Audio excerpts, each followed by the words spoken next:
자, 오늘 본문을 보면요. 오늘 본문 10장을 보시면 예수님께서 이제 제자들을 12제자들을 보내시는 그런 장면이 나옵니다. 자, 예수님께서 제자들을 왜 보내셨는지, 또 어디로 보내셨는지, 또 무엇을 하기 위해서 보내셨는지, 자, 이 부분을 우리가 좀 알고 넘어가야 되는데, 자, 그 이유가 바로 10장 바로 전인 9장의 마지막 부분에 나오게 됩니다. 그래서 우리가 9장 35절을 한번 볼까요? 자, 예수께서 모든 도시와 마을에 두루 다니사 그들의 회당에서 가르치시며 천국 복음을 전파하시며 모든 병과 모든 약한 것을 고치시니라. 자, 여기에 지금 답이 다 있는 것 같아요. 그렇죠? 자, 예수님이 하신 이 일들을 제자들에게 하라고 이제 보내신 거예요. 자, 예수께서 모든 도시와 마을에 두루 다니사 그들의 회당에서 뭐 하셨다고요? 가르치시고, 또 천국 복음을 전파하시고, 또 모든 병과 모든 약한 것을 고치시니라. 성경 보고 계시죠? 예. 자, 이거예요. 다 나오죠? 예수님의 3대 사역이에요. 뭐죠? 가르치시고, 전파하시고, 치유하시는. 예. 이것을 하라고 제자들을 파송을 하신 것입니다. 어디로요? 예수께서 모든 도시와 마을에 두루 다니사. 자, 각 도시와 마을에 가서 천국 복음, 즉 하나님 나라의 복음을 전파하고 가르치고 또 치유하라라고 제자들을 보내셨다라는 거예요. 여러분, 이 세 가지의 사역이 굉장히 중요합니다. 이 세 가지의 사역은 바로 지금 이 시대를 살아가고 있는 우리 성도들에게도 요구되어지는 사명이에요. 바로 우리가 감당해야 할 사명이 이것이고, 또 이 시대의 교회가 가장 중요한 가치를 가지고서 이루어가는 사역이 바로 이 세 가지입니다. 그래서 우리 교회도 새 영광교회가 된 이유가 이 세 가지의 사역을 감당한다 해서 새 영광교회인 거예요.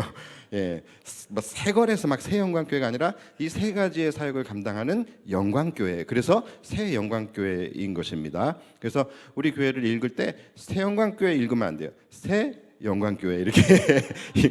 예, 이번 주중에 새자도 아이를 어이로 바꿔야 될 것 같아요. 자, 그러면 어디서와 무엇을, 이 부분을 지금 우리가 알았어요. 그 다음에 이제 뭐가 남았죠? 왜가 남았습니다. 왜? 자, 그 이유가 무엇일까요? 그것은 36절 그 뒤부터 나옵니다. 무리를 보시고 불쌍히 여기시니 이는 그들이 목자 없는 양과 같이 고생하며 기진함이라. 자, 예수님께서 무리를 보시고 불쌍히 여기셨대요. 다시 말해서 주님의 긍휼입니다. 자, 이것이 바로 우리가 구원받은 근거예요. 예수님이 보시는데 본인들이 어디로 가는지도 모르고 그저 목자 없는 양같이 길을 잃고 기진하며 영원한 멸망을 향하여 나아가고 있는 그들을 보시면서 예수님께서 마음에 불쌍함, 긍휼한 마음이 있으셨던 거예요. 자, 그래서 37절 그 뒤를 보시면 이에 제자들에게 이르시되 추수할 것은 많되 일꾼이 적으니 그러므로 추수하는 주인에게 청하여 추수할 일꾼들을 보내주소서 하라 하시니라. 자, 예수님께서는 지금 이 말씀을 가만히 보시면 지금 무리와 제자들을 지금 나누고 계십니다. 자, 그렇죠. 여러분, 무리는 누구입니까?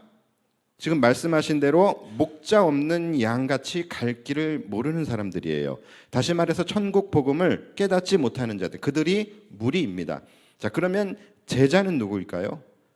제자는 목자가 있는 양이에요. 그래서 예수님과 함께 하는 자들, 예수님과 함께 가는 자들이 바로 제자들입니다.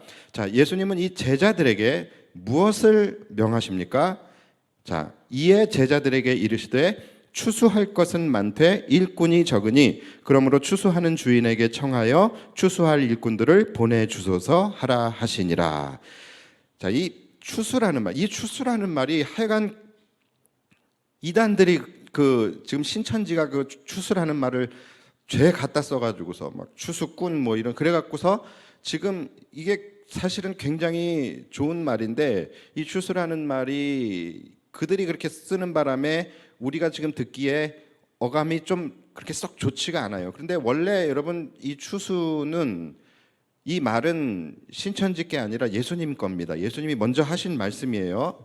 자, 예수님께서 지금 이 무리들을 보시면서 불쌍히 여기시고 이들에게 말씀을 하시는 거예요. 야, 죽음에서 생명으로 지금 옮겨가야 되고 영원한 멸망에서 구원으로 옮겨가야 될 사람들이 지금 이렇게나 많은데 지금 그것을 위해서 일할 사람이 부족하다라는 거예요. 그래서 추수하는 주인에게 청하여, 추수하는 주인이 누굽니까? 바로 하나님이시죠. 자, 하나님께 기도하자라는 거예요. 하나님께 기도해서 추수할 일꾼들을 보내달라고 기도하자라는 거예요. 자, 그럼 여러분 추수할 일꾼이 누굽니까? 추수할 일꾼, 바로 하나님 나라의 복음을 전하는 자들입니다. 전하는 자들인 것이죠.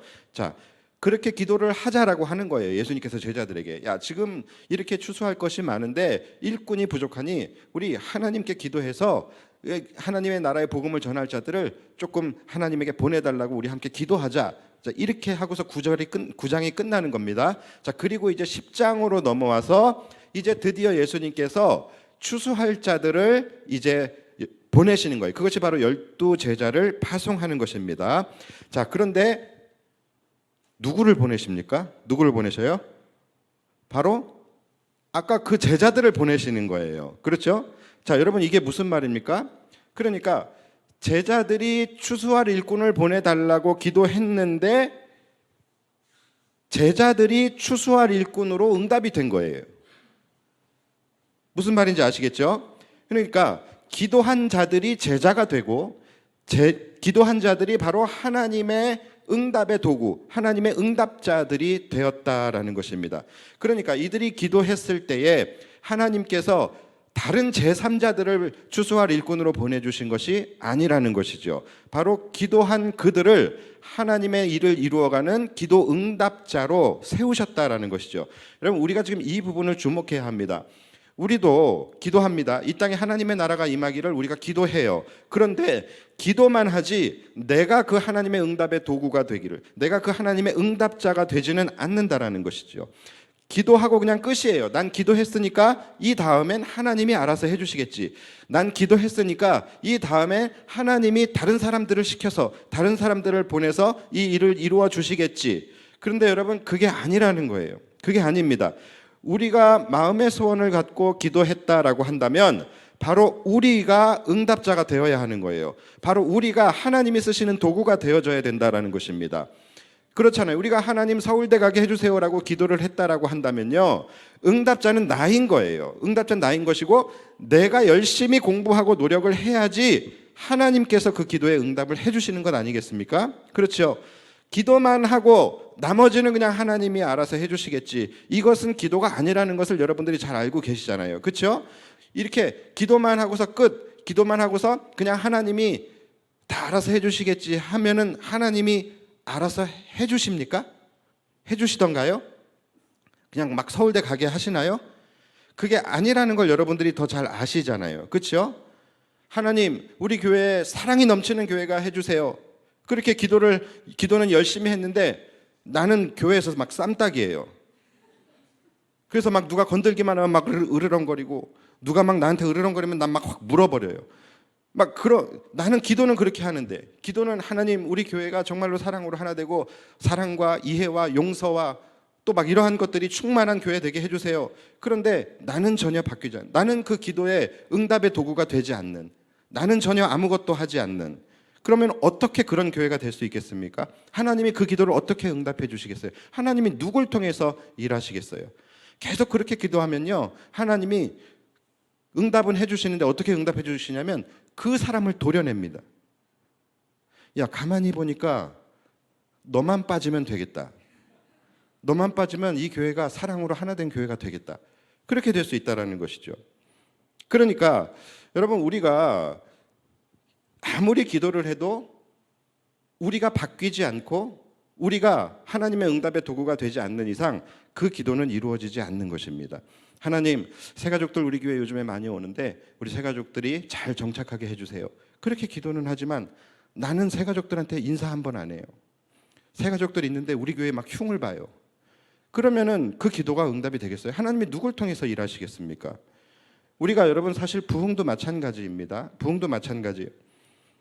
우리가 피에스타를 하면서 그동안에 8주 9주 동안에 얼마나 우리가 영혼 구원을 위해서, 교회의 부흥을 위해서, 또 작정한 태신자를 위해서 우리가 얼마나 많이 기도를 했습니까? 그런데 여러분, 기도만 하면 하나님이 이루어 주시던가요? 교회의 부흥을 위해서 기도했다라고 한다면 우리가 교회 부흥을 위해서 하나님의 나라를 위해서 보내심을 받은 그런 하나님의 기도 응답의 도구가 되어져야지 우리의 기도가 응답이 되는데, 우리가 작정한 태신자를 위해서 간절히 기도했다라고 한다면 그 태신자를 하나님 앞에 나오게 하기까지 우리가 그 전령이 되어서 우리가 노력을 하는 부분이 있어야죠. 그래야지 그 기도가 그 위에 하나님이 역사하시고 그래서 기도가 응답이 되어지는 것인데, 우리가 기도만 주구장창하고 그 다음에는 하나님이 알아서 해주시겠지, 어떻게 알아서 해주시는데요? 하나님이 어떻게 일하시기를 여러분들이 기대하시는데요? 우리가 기도하면은 하나님이 그 기도를 들으시고 친히 하늘에서 강림하셔서 그 사람의 집에 친히 가셔서 그 사람을 이렇게 잡고 또는 목줄을 매가지고서 그렇게 교회에 오는, 여러분들이 생각하는 응답이 그런 건가요? 그런 것은 아니잖아요. 그렇다면 하나님이 어떻게 우리의 기도를 응답하시냐라는 것이죠. 누구를 사용해서? 하나님은 사람을 통하여 일하시고 그 기도를 한 그 사람을 통하여 일하신다라는 것이죠. 그래서 제가 사실은 우리가 굉장히 고생도 많이 했고 또 하나님의 은혜 가운데 리턴 피에스타 잘 마쳤습니다. 플리마켓도 잘 마치고. 자, 그런데 이 태신자 작정의 결과가 솔직히 말씀드리면 굉장히 실망스러웠어요. 여러분이 믿음으로 작정하고 기도했다면 최소한의 노력만 있었어도 그 위에 하나님께서 역사해 주셨을 텐데 그 최소한의 노력조차 없어서 나오지 못한 사람들은 정말로 없었을까요? 이런 부분들이 제가 아쉬움이 남았습니다. 근데 여러분, 지금이라도 늦지 않았습니다. 마음속으로 품고 기도한 태신자가 있다면 우리가 그 영혼이 정말로 하나님께로 나아오고 구원에 이르도록 우리가 끝까지 포기하지 않고 기도하고 또 노력할 때에 하나님께서 역사하시게 되는 거예요. 우리가 이걸 모르는 게 아니거든요. 잘 알아요. 시험 잘 보기를 기도했다면 우리가 노력을 해야지 하나님께서 시험도 잘 보게 하실 것이라는 것을 우리는 분명히 알고 있어요. 모르지 않아요. 그런데 정작 우리는 기도만 하고 거기에 대한 노력을 전혀 하지 않는 부분들이 우리가 기도하는 기도 제목들 중에 얼마나 많은지 여러분들이 한번 생각해 보실 필요가 있습니다.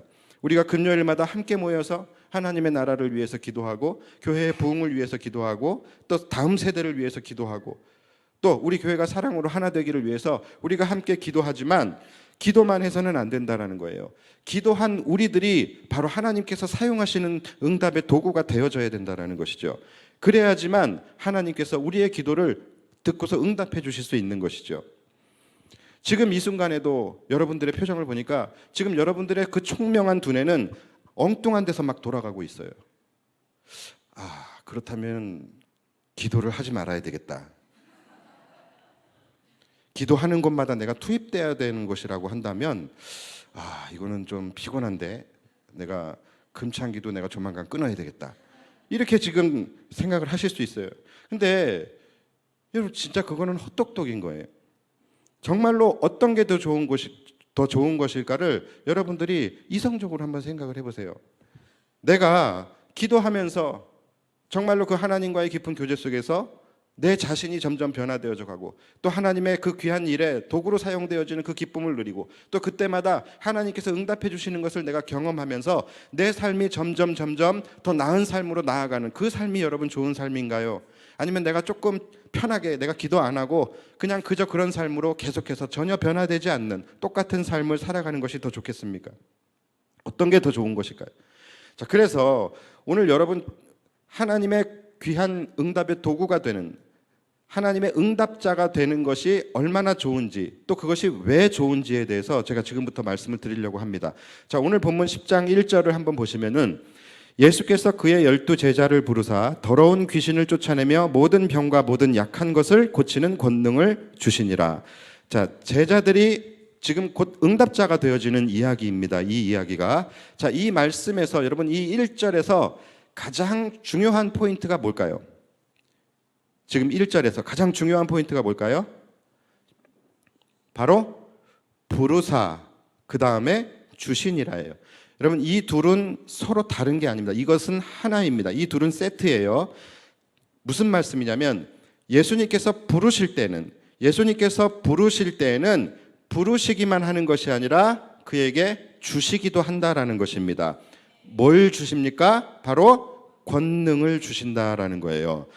여러분, 예수께서 그 12 제자를 부르셨어요. 자, 그 다음에 뭡니까? 더러운 귀신을 쫓아내며 모든 병과 모든 약한 것을 고치는 권능을 주시니라. 자, 이렇게 하나님께서 그분의 일을 이루시기 위해서 하나님의 응답의 도구, 응답자들을 부르실 때에는 부르시기만 하는 것이 아니라 그 일을 감당할 수 있는 필요한 권능을 함께 주신다라는 것이죠. 물론 지금 이 시대에 지금 그때와 동일한 권능을 주신다라는 것은 아니에요. 뭐 귀신을 내쫓고 병을 고치고 막 이런 것은 아니에요. 그때는 그때 당시에 예수님께서 실제로 그런 사역을 하시면서 그런 권능을 나타내셨기 때문에 제자들에게 동일한 그런 권능을 주셨던 것이고, 지금은 또 이 시대에 맞게 이 시대에 주님께서 일하시는 그 방법대로 우리에게 그 방법에 맞는 권능을 주시는 것입니다.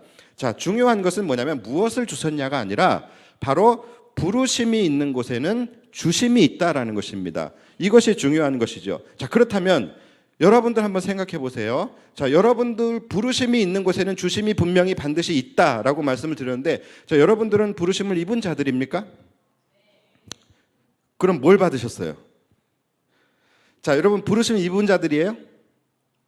자, 여기서부터 우리가 확신이 없으면 절대로 안 되는 거예요. 여러분 구원받은 백성이라고 한다면 부르심을 받은 자들입니다. 부르심을 받지 않고서는 구원을 받을 수가 없는 것이죠. 그러니까 여러분들이 지금 구원의 백성이라고 한다면 여러분들은 부르심을 받은 자들이에요. 그리고 여러분들이 지금 이 자리에 나와 있는 것 자체부터가 여러분들의 의지로 이곳에 나온 것이 아닙니다. 여러분들은 지금 부르심을 받아서 나오신 거예요. 맞습니까? 자, 그러면 여러분들은 부르심을 다 받은 자들이에요. 자, 그렇다고 한다면 반드시 여러분들에게도 주신 것이 있다라는 거예요. 믿으십니까? 아무리 생각해도 난 없는데요. 나는 받은 게 없는데요. 아니라니까요. 있다니까요. 까칠한 성격이라도 받으셨어요.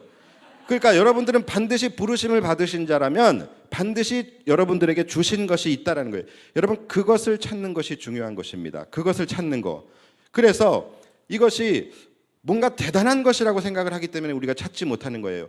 하나님이 주시는 권능이라는 것이 마치 어떤 굉장히 신비한 신공이나 아니면 초자연적인 능력, 이런 것만을 이야기하는 것이 아닙니다. 하나님께서 우리에게 주시는 것은 각각 다 달라요. 각각 다 달라요. 중요한 것은 뭐냐면 무엇을 받았냐가 아니라 내가 부르심을 받았다면 반드시 하나님이 나에게 주신 것이 있다라는 거예요. 그것을 찾아야 된다라는 거예요. 어떤 자들은 말씀을 깨닫는 능력을 받으세요. 그래서 말씀을 읽을 때 다른 사람들보다 훨씬 더 말씀을 잘 이해하고 훨씬 더 깊은 그 말씀 속에서 진리를 깨닫게 되는 그런 은사를 받으신 분들도 있어요. 지혜의 말씀의 은사, 지식의 말씀의 은사.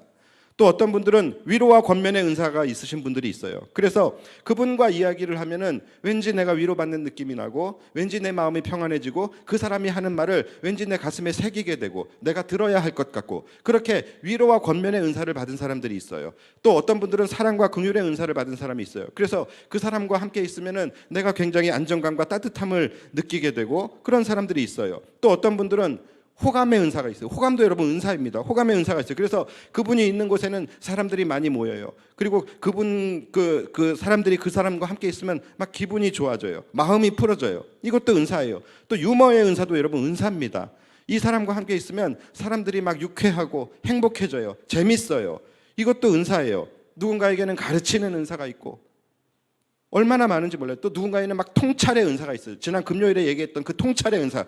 정말 똥만 보고 누구 똥인지 알아맞힐 수 있는 이렇게 부르심을 입은 자들에게는 성령의 은사들과 또 성령의 열매들, 이러한 것들이 각기 목적과 용도를 따라서 각 사람들에게 주어지게 된다는 것이죠. 그러니까 우리가 이 말씀을 보면서 12 제자, 이 사람들은 대단한 사람들이야, 이 사람들은 특별한 신공이 있는 사람들이야, 우리와는 다른 사람들이야 라고 우리와 나누시면 안 돼요. 그들이 받는 것을 우리도 받는 거예요. 그들에게 주어진 것이 우리에게도 주어진다라는 것이죠. 그러니까 우리는 저들과는 우리가 달라라고 생각할 것이 아니라 하나님이 나에게 주신 것은 무엇일까? 나에게 주신 특별함은 무엇일까? 주님이 나에게 주신 은사는 무엇일까? 이것을 찾는 것이 중요한 거예요. 왜요? 부르심을 받은 자라고 한다면 반드시 주신 것도 있기 때문에 그래요. 자, 그것을 찾으셔야 합니다. 내게 주신 것을 찾으셔야지 내게 없는 것을 구하는데 여러분들의 에너지를 낭비하지 마세요. 대부분의 사람들이 그런데요, 내게 하나님께서 주신 것을 내가 찾으며 감사하기보다는 내게 없는 것을 구하는 데에 많은 시간과 에너지를 쓰게 됩니다. 그런데 이게 문제가 뭐냐면 대부분의 사람들이 구하는 것이 대동소이하다라는 거예요. 어떤 걸 구합니까? 굉장히 강력한 거, 굉장히 신비롭고 신기한 거, 굉장히 초자연적인 거. 그래서 막 본인이 초능력자가 되기를 원하는 그런 것들을, 대부분의 사람들이 그런 것을 원해요. 근데 하나님이 그렇게 일하시지 않아요.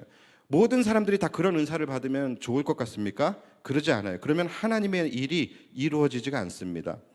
여러분, 자동차 하나가 만들어지는데도 수만 가지의 부품이 함께 조립이 되고 연합이 되어져야지 자동차 하나가 만들어지는 거예요.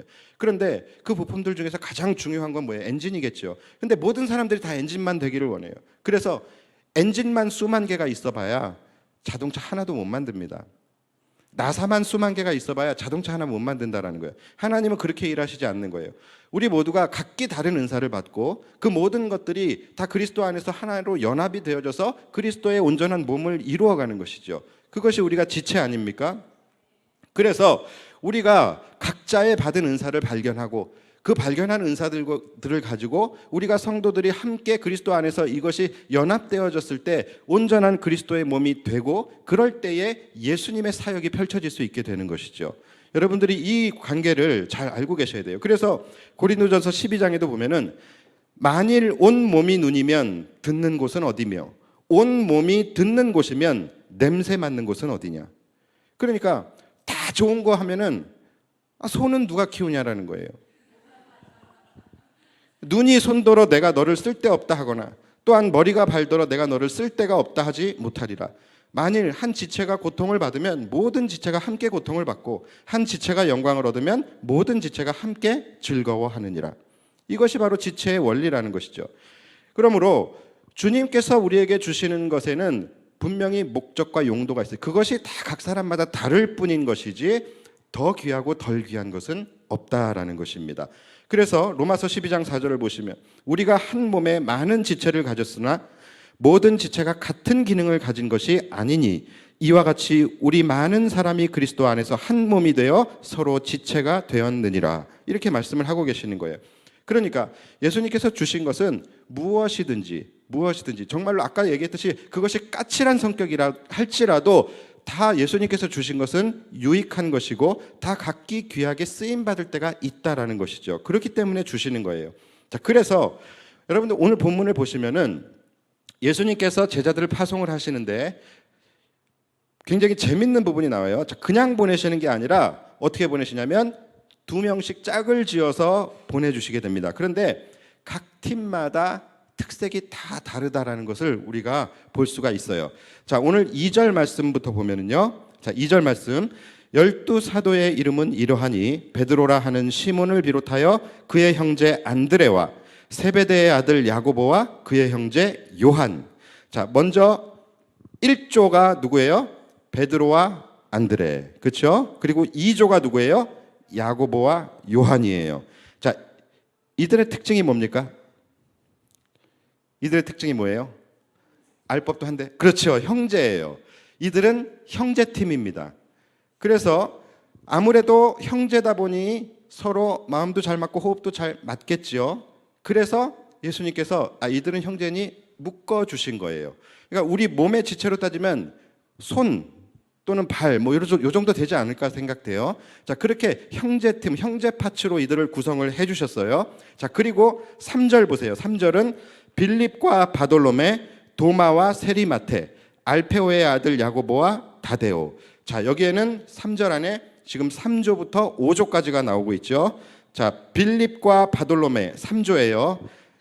여기서 바돌로메는 많은 성경학자들이 나다나엘이라고 이야기를 합니다. 자, 그러면 여러분 이 빌립과 나다나엘의 관계가 뭘까요? 바로 전도자와 태신자의 관계예요. 빌립이 와 보라 해서 전도한 사람이 나다나엘이에요. 그렇죠? 그러니까 이 둘 역시도 바로 전도자와 전도받은 사람, 이 두 사람을 예수님이 한 팀으로 묶어 주심으로써 이들이 나가서 복음을 전할 때에 정말로 복음을 전하는 자의 입장에서 전하고 또 복음을 받아들이는 자의 입장에서 복음을 지혜롭게 잘 전하라고 예수님께서 이 두 사람을 한 조로 이렇게 묶어 주신 거예요. 자, 그리고 4조가 바로 누구냐면 도마와 세리 마태예요. 여러분, 도마 하면 뭐가 떠올라요? 한 단어. 의심이죠, 의심. 맞아요. 도마는 어떤 사람이냐면 굉장히 이성적이고 의심이 많은, 다시 말해서 굉장히 현실주의적인 사람이에요. 그렇죠? 세리 마태는요. 세리 마태도 마찬가지예요. 뭐 한 사람이에요? 돈 세는 사람이에요. 돈 세고 돈 계산하고 돈 걷는 사람이에요. 그러니까 굉장히 현실주의적인 사람이에요. 제가 이번에 플리마켓 할 때 제가 세리를 한번 해봤어요. 제가 세리의 자리에 한번 앉아봤더니 굉장히 현실적이 되더라고요. 제가 사람들을 보면서 아, 저 사람이 예수 믿나 안 믿나 이게 생각나는 게 아니고 저 사람이 돈이 얼마 있나. 예, 굉장히 현실적으로, 그러니까 세리 마태도 굉장히 현실주의적인 사람들. 그러니까 이 두 사람을 예수님이 묶어 주신 거예요. 그리고 너희들의 이성을 가지고 그 복음을 실증적으로 변증하라는 것이죠. 그렇게 해서 이 두 사람을 묶어 주신 거예요. 자, 그리고 5조가 누굽니까? 5조가 알페오의 아들 야고보와 다데오. 여러분, 이 둘의 특징이 뭡니까? 이 둘의 특징을 아시는 분에게 제가 큰 선물을 드릴게요. 제 딸을 선물로. 여러분, 알페오의 아들 야고보와 다데오, 이 두 사람의 특징 모르시죠? 예, 모르시는 게 특징이에요. 이들은 존재감이 없어요. 존재감이 없어요.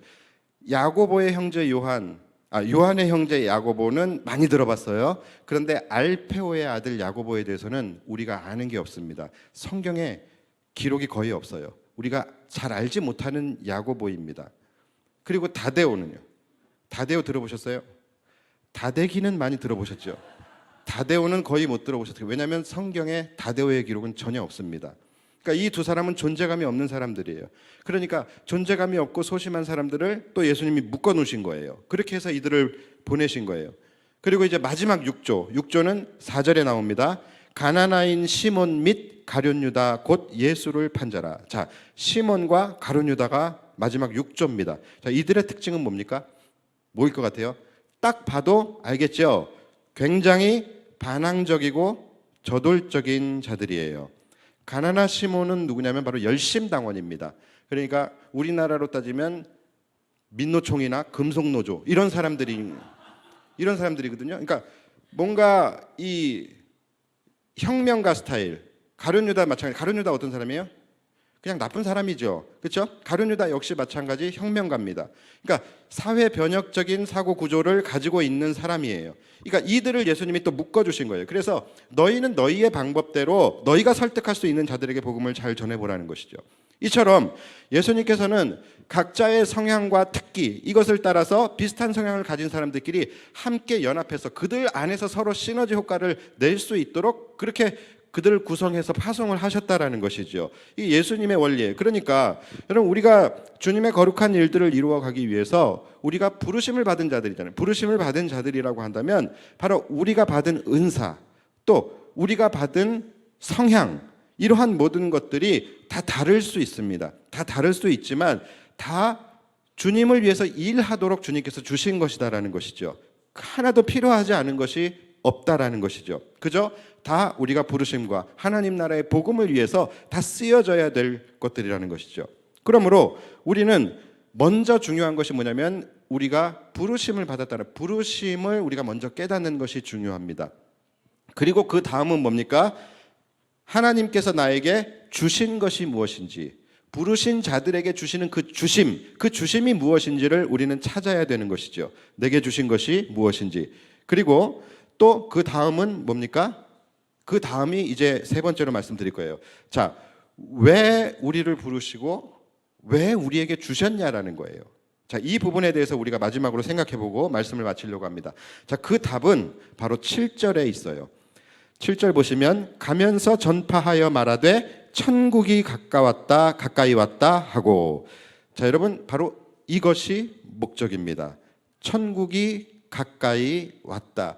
이 말을 하기 위해서, 이 말을 전파하기 위해서 우리를 부르시고 능력을 주시고 이 말을 하도록 보내셨다라는 것입니다. 여러분, 하나님 나라의 복음을 전하는 자, 이것으로 보내기 위해서 우리를 부르시고 권능을 주시는 거예요. 그러니까 마지막으로 뭡니까? 보내심이에요. 보내심. 여러분, 이것이 핵심입니다. 모든 것은 다 이 보내심을 위해서 존재했던 거예요. 궁극적으로 우리를 보내시기 위해서 우리를 부르신 거예요. 우리를 보내시기 위해서 우리에게 권능을 주시는 거예요. 그러니까 여러분, 가장 중요한 건 뭡니까? 보내심입니다. 자, 그래서 오늘 본문 1절을 보시면 예수께서 제자들을 부르사 이렇게 말씀하세요. 그러니까 1절에서는 제자들이라고 이야기를 하세요. 자, 제자들이라고 했어요. 그런데 2절에 보면은 제자가 사도로 바뀌어집니다. 그래서 2절을 보시면 12사도의 이름은 이러하니, 그러니까 이들의 명칭이 바뀐 거예요. 제자에서 뭘로요? 사도로 바뀐 거예요. 사도란 말이 뭐냐면 헬라어로 아포스톨로스예요. 뭐냐면 보냄을 받은 자예요. 보냄을 받은 자가 사도입니다. 그러니까 여러분, 보냄을 받았다라는 것은 반드시 뭐가 전제되어 있을까요? 부르심이라는 것이 전제되어져 있는 거예요. 그렇죠? 보내려면 불러야 보낼 거 아니에요. 그러니까 이 보내심에는 반드시 이 부르심이라는 것이 전제되어져 있는 거예요.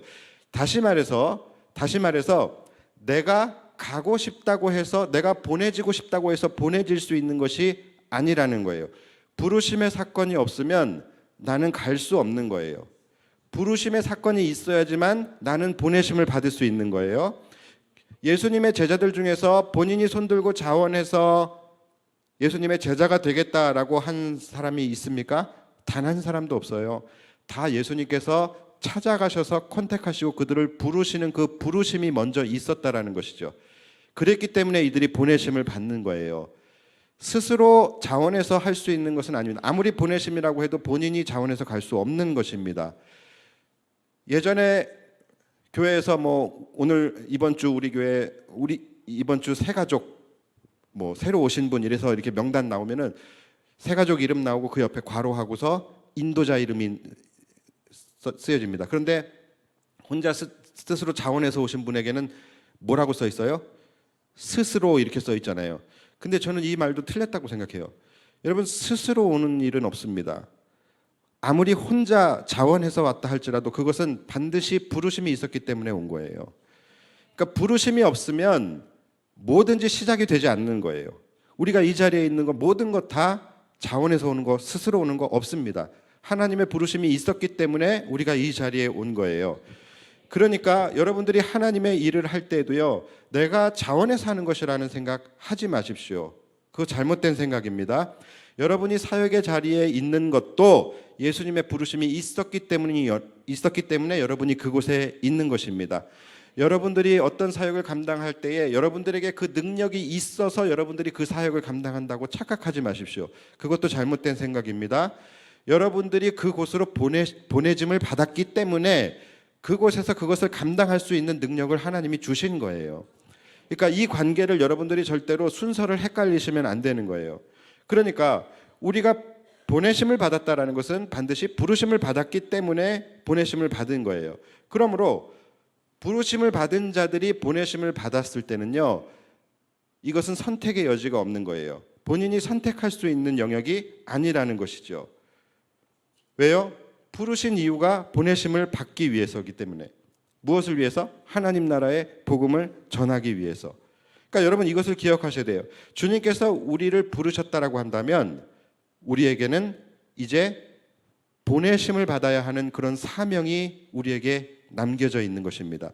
그것을 감당할 때에 우리가 그것을 감당할 수 있는 권능과 은사도 주시는 거예요. 내가 아직 하나님이 나에게 주신 은사를 찾지 못했다, 아무리 찾아도 뒤져봐도 모르겠다 하시는 분들은 내가 보내심에 순종하지 않았기 때문일 가능성이 많습니다. 내가 보내심에 순종하며 보내신 곳으로 나아갈 때는 반드시 하나님께서 감당할 수 있는 권능을 주십니다. 그래서 우리가 부르심을 받은 자라고 한다면 보내심이라는 것은 우리에게 선택사항이 아니라는 것이죠. 그래서 여러분 성도들에게는 이 봉사라는 말이 사실은 정확하지 않은 말이에요. 성도는 봉사가 아니라 사명입니다. 사명이에요. 사명의 뜻이 뭐예요? 맡겨진 임무라는 뜻이에요. 봉사는 본인의 의지로 할 수도 있고 안 할 수도 있는 거예요. 그런데 성도에게 부르심을 받은 자들에게는 봉사라는 말이 아니라 사명이라는 말이 더 맞는 것이죠. 우리가 취사 선택할 수 있는 것이 아니라는 거예요. 왜냐하면 보내심을 받기 위해 부르심을 받았기 때문에 그런 것이죠. 성도에게 사명이라는 것은 그만큼 여러분 중요한 것입니다. 근데 어떤 분들은 수십 평생 부르심에만 머물러서 신앙생활 하시는 분들이 있으세요. 여러분 그것은 온전한 신앙생활이 아닙니다. 그것은 반쪽짜리 신앙생활이 될 수밖에 없는 거예요. 반드시 우리에게는 보내심의 자리가 있는 것입니다. 그것이 어디이든 주방이든 찬양팀이든 중창팀이든 주차팀이든 전도팀이든 하나님의 나라를 위해서 하나님의 일을 위해서 분명히 우리에게 보내신 자리가 있다라는 것이죠. 그것을 여러분들이 꼭 기억하셔야 돼요. 아무쪼록 부르심을 받은 이유는 보내심을 받기 위함이라는 것을 여러분들이 꼭 기억하시고 한번 우리가 살아가는 인생, 짧게 살아가는 그 인생, 신앙생활 제대로 하고 영원히 대접받고 살자고 말씀드렸잖아요. 그렇죠? 여기서 우리가 부르심만 누리면 안 되는 것이고 하나님께서 우리를 보내신 그 자리에 나아갈 때 하나님께서 우리에게 권능도 주시고 은혜도 주시고 은사도 주시는 것입니다. 그래서 우리가 함께 진정한 하나님의 나라를 함께 이루어가고 그로 말미암아 그 하나님의 나라를 함께 충만히 누리며 살아갈 수 있는 저와 여러분들이 되시기를 주님의 이름으로 축원합니다. 기도하겠습니다.